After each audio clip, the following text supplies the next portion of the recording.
Hi hello friends, welcome back to my channel. ಎಲ್ಲರೂ ಹೇಗಿದ್ದೀರಾ? Super ಆಗಿದ್ದೀರಾ ಅಂತ ತಿಳ್ಕೊತೀನಿ. ನಾನು ಕೂಡ ಸೂಪರ್ ಆಗಿದ್ದೀನಿ. ಗೃಹಲಕ್ಷ್ಮಿ ಯೋಜನೆಯ ಹಣ ಜೊತೆಗೆ ಅನ್ನಭಾಗ್ಯ ಯೋಜನೆಯ ಹಣ ಆಗಿರ್ಬೋದು, ಗೌರ್ಮೆಂಟಿಂದ ಸಿಗುವಂಥ ಯಾವುದೇ ಒಂದು ಫೆಸಿಲಿಟೀಸ್ ಆಗಿರ್ಬೋದು, ಇನ್ನು ಮುಂದೆ ಈ ರೀತಿ ಮಹಿಳೆಯರಿಗೆ ಸಿಗೋದಿಲ್ಲ ಅಂತಲೇ ಹೇಳ್ಬೋದು. ಸೊ ಹಾಗಿದ್ರೆ ಏನು ಕಾರಣಕ್ಕೋಸ್ಕರ ಈ ರೀತಿ ಆಗ್ತಾ ಇದೆ ಅಂತ ನೀವು ಕೇಳ್ಬೋದು. ಅದ್ರ ಬಗ್ಗೆ ಸಂಕ್ಷಿಪ್ತವಾಗಿ ಮಾಹಿತಿಯನ್ನು ತಿಳಿಸ್ಕೊಡ್ತೀನಿ. ವಿಡಿಯೋನ ಎಲ್ಲೂ ಕೂಡ ಸ್ಕಿಪ್ ಮಾಡದೆ ಕೊನೆವರೆಗೂ ಕೂಡ ವಾಚ್ ಮಾಡಿ. ಬನ್ನಿ ಫ್ರೆಂಡ್ಸ್, ಆದಷ್ಟು ಈ ಒಂದು ಮಾಹಿತಿಯನ್ನು ಶೇರ್ ಕೂಡ ಮಾಡಿ.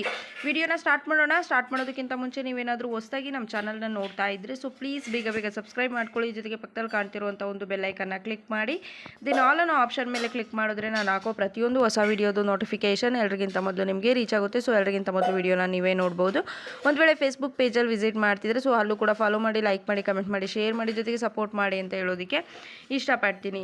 ಎಸ್ ಫ್ರೆಂಡ್ಸ್, ಗೃಹಲಕ್ಷ್ಮಿ ಯೋಜನೆಯ ಹಣ ಆಗಿರ್ಬೋದು, ಅನ್ನಭಾಗ್ಯ ಯೋಜನೆಯ ಹಣ ಆಗಿರ್ಬೋದು, ಯುವ ನಿಧಿ ಆಗಿರ್ಬೋದು, ಶಕ್ತಿ ಯೋಜನೆ ಆಗಿರ್ಬೋದು, ಗೃಹ ಜ್ಯೋತಿ ಯೋಜನೆ ಆಗಿರ್ಬೋದು. ಸೊ ಈ ರೀತಿ ಪಂಚ ಗ್ಯಾರಂಟಿಗಳಲ್ಲಿ ಹಲವು ಗ್ಯಾರಂಟಿಗಳು ಅಲ್ಲದೆ ಎಲ್ಲ ಒಂದು ಗ್ಯಾರಂಟಿಗಳು ನಿಮಗೆ ಇನ್ನು ಮುಂದೆ ಸಿಗೋದಿಲ್ಲ. ಹಾಗಿದ್ರೆ ಏನು ಕಾರಣಕ್ಕಾಗಿ ಸಿಗೋದಿಲ್ಲ? ರಾಜ್ಯ ಸರ್ಕಾರ ಹೊರಡಿಸಿರುವಂತಹ ಒಂದು ಹೊಸ ಆದೇಶ ಏನು?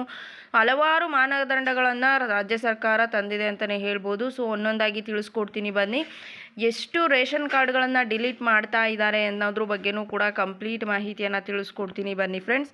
ಮೊದಲನೇದಾಗಿ ಮಾನದಂಡಗಳು ಯಾವ್ಯಾವು ಅಂತ ತಿಳಿಸ್ಕೊಡ್ತೀನಿ ನೋಡಿ.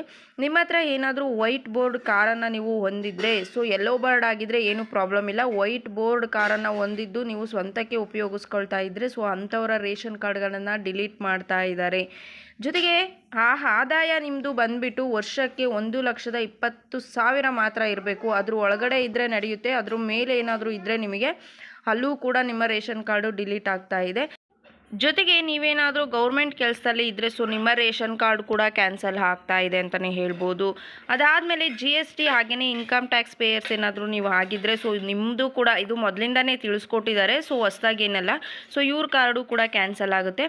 ಇದು ಇವಾಗ ನೆಕ್ಸ್ಟು ಇಂಪಾರ್ಟೆಂಟ್ ಅಂದರೆ ನಿಮ್ಮ ಮನೆಯಲ್ಲಿ ಟ್ರ್ಯಾಕ್ಟರ್ ಆಗಿರ್ಬೋದು, ಟಿಲ್ಲರ್ ಆಗಿರ್ಬೋದು, ಸೊ ಇದು ಯಾವುದೂ ಕೂಡ ಇರಬಾರ್ದು. ಸೊ ಒಂದು ವೇಳೆ ಏನಾದರೂ ಇದ್ದರೆ ಅವ್ರದ್ದು ಕೂಡ ಡಿಲೀಟ್ ಆಗ್ತಾ ಇದೆ ರೇಷನ್ ಕಾರ್ಡು. ನಿಮ್ಮ ಜಮೀನು 5 ಎಕರೆಗಿಂತ ಜಾಸ್ತಿ ಇದ್ದರೆ ಅವರ ರೇಷನ್ ಕಾರ್ಡ್ ಕೂಡ ಕ್ಯಾನ್ಸಲ್ ಆಗ್ತಾ ಇದೆ. ಫ್ಲಾಟ್ ಏನಾದರೂ ನೀವು ಹೊಂದಿದ್ರೆ ಸೊ ಅಂಥವ್ರಿಗೂ ಕೂಡ ಮುಟ್ಟುಗೋಲನ್ನು ಹಾಕೋದಕ್ಕೆ ಸರ್ಕಾರ ಮುಂದಾಗಿದೆ ಅಂತಲೇ ಹೇಳ್ಬೋದು. ನೀವೇನಾದರೂ ಆ ಸೈಟ್ಗಳನ್ನು ತೆಗೆದುಕೊಂಡಿದ್ದು ಸೊ ಈ ರೀತಿ ಫ್ಲಾಟ್ಗಳೇನಾದರೂ ಹೊಂದಿದ್ರಿ ಅಂದರೆ ಸೊ ಅವರ ಕಾರ್ಡನ್ನು ಕೂಡ ಕ್ಯಾನ್ಸಲ್ ಮಾಡೋದಾಗಿ ಹೇಳಿದ್ದಾರೆ ಅಂತಲೇ ಹೇಳ್ಬೋದು. ಇಲ್ಲಿ ಒಂದು ಪಕ್ಷ ಏನಂತ ಅಂದರೆ ಈ ಒಂದು ಗೌರ್ಮೆಂಟ್ ಅವರು ಏನು ಪ್ಲ್ಯಾನ್ನ ಹಾಕ್ಕೊಂಡಿದ್ದಾರೆ ಅಂತ ಹೇಳೋದಾದರೆ ಟೋಟಲ್ ಇರುವಂತಹ ಒಂದು BPL ಕಾರ್ಡ್ ಬಂದುಬಿಟ್ಟು 1.27 ಕೋಟಿ BPL ಕಾರ್ಡ್ಗಳನ್ನು ಸರ್ಕಾರ ಹೊಂದಿದೆ ಅಂತಲೇ ಹೇಳ್ಬೋದು.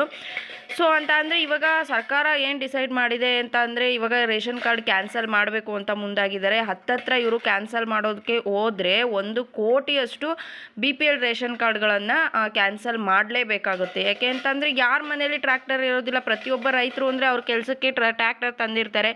ಜೊತೆಗೆ ಕಾರ್ ಅಂತಂದರೆ ಮನೆ ಯೂಸ್ಗೆ ಕಾರ್ ಬೇಕಾಗಿರುತ್ತೆ. ಸೊ ಅದನ್ನು ಕೂಡ ತೆಗೆದುಕೊಂಡು ಬಂದಿರ್ತಾರೆ. ಈ ರೀತಿ ಅವರು ಲೆಕ್ಕ ಹಾಕೋದಕ್ಕೆ ಹೋದರೆ ಹತ್ತತ್ರ 27 ಕೋಟಿ 1.27 ಕೋಟಿ ಏನು ರೇಷನ್ ಕಾರ್ಡ್ ಇದ್ದಾವೆ ಸೊ ಅದರಲ್ಲಿ ಹತ್ತತ್ರ ಅಂತ ಟೋಟಲ್ ಹೇಳೋದಾದರೆ 1 ಕೋಟಿ ರೇಷನ್ ಕಾರ್ಡನ್ನು ಕೂಡ ಇವರು ಕ್ಯಾನ್ಸಲ್ ಮಾಡಬೇಕಾಗುತ್ತೆ. ಇಲ್ಲಿ ರಾಜ್ಯದಲ್ಲಿ ನಮ್ಮ ಕರ್ನಾಟಕ ರಾಜ್ಯದಲ್ಲಿ 5.67 ಬಡತನ ರೇಖೆಗಿಂತ ಕಡಿಮೆ ಇರುವಂತಹ ಒಂದು ಏನು ಜನರಿದ್ದಾರೆ ಸೊ ಅವ್ರಿಗೆ ಮಾತ್ರ ಇದು ರೇಷನ್ ಕಾರ್ಡನ್ನು ಒದಗಿಸ್ಬೇಕು ಅಂತ ಇರೋದಂತೆ. ಬಟ್ ಇಲ್ಲಿ 80% ರೇಷನ್ ಕಾರ್ಡ್ಗಳನ್ನು ಹೊಂದಿದಾರಂತೆ ಬಡತನ ರೇಖೆಗಿಂತ ಕಡಿಮೆ ಇರೋರು ಅಲ್ಲದೇ. ಸೊ ಈ ರೀತಿಯಾಗಿ ಲೆಕ್ಕಾಚಾರವನ್ನು ಮಾಡಿಬಿಟ್ಟು ಸರ್ಕಾರ ಇವಾಗ ರೇಷನ್ ಕಾರ್ಡ್ಗಳನ್ನು ಬಂದ್ ಮಾಡೋದಕ್ಕೆ ಮುಂದಾಗಿದೆ ಅಂತಲೇ ಹೇಳ್ಬೋದು. ಟೋಟಲಾಗಿ 1 ಕೋಟಿ ರೇಷನ್ ಕಾರ್ಡನ್ನು ಇವರು ಡಿಲೀಟ್ ಮಾಡೋದಕ್ಕೆ ಹೋದರೆ ಜನಗಳು ಸುಮ್ಮನೆ ಇರ್ತಾರ? ಸೊ ಇವಾಗ ಗ್ಯಾರಂಟಿ ಯೋಜನೆಗಳನ್ನು ಮಾಡಿಕೊಂಡು ನೆಕ್ಸ್ಟು ಈ ರೀತಿ ರೇಷನ್ ಕಾರ್ಡನ್ನು ಕ್ಯಾನ್ಸಲ್ ಮಾಡೋದಾಗಿ ಪ್ರತಿಯೊಂದು ಬೆಲೆಯನ್ನು ಜಾಸ್ತಿ ಮಾಡ್ತಿದ್ದಾರೆ. ಹಾಗಾಗಿ ಜನರು ಸುಮ್ಮನೆ ಇರ್ತಾರೆ, ಸ್ಟ್ರೈಕ್ ಮಾಡ್ತಾರೆ, ಇವ್ರ ವಿರುದ್ಧ ಆಕ್ರೋಶವನ್ನು ವ್ಯಕ್ತಪಡಿಸ್ತಾರೆ. ಸೊ ಈ ರೀತಿ ಮಾಡಿದ್ರೆ ನೆಕ್ಸ್ಟು ಇವರು ಎಲೆಕ್ಷನಲ್ಲಿ ಗೆಲ್ಲೋದಕ್ಕೆ ಯಾವುದೇ ಕಾರಣಕ್ಕೂ ಸಾಧ್ಯನೇ ಇರೋದಿಲ್ಲ.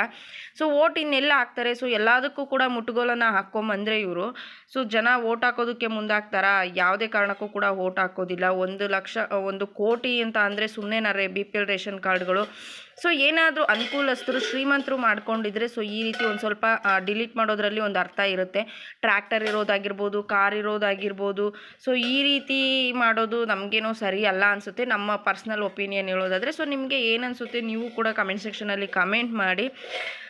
ಹೀಗಾಗಿ ಏನು ಮಾಡ್ತಿದ್ದಾರೆ ಅಂತ ಅಂದರೆ ಬಡತನ ರೇಖೆಗಿಂತ ಕಡಿಮೆ ಇರೋರಿಗೆ ಮಾತ್ರ ಇಲ್ಲಿ BPL ರೇಷನ್ ಕಾರ್ಡನ್ನು ಉಳಿಸಿ ಇನ್ನು ಉಳಿದವ್ರಿಗೆಲ್ರಿಗೂ ಕೂಡ ಕ್ಯಾನ್ಸಲ್ ಮಾಡ್ತೀವಿ ಅಂತಿದ್ದಾರೆ.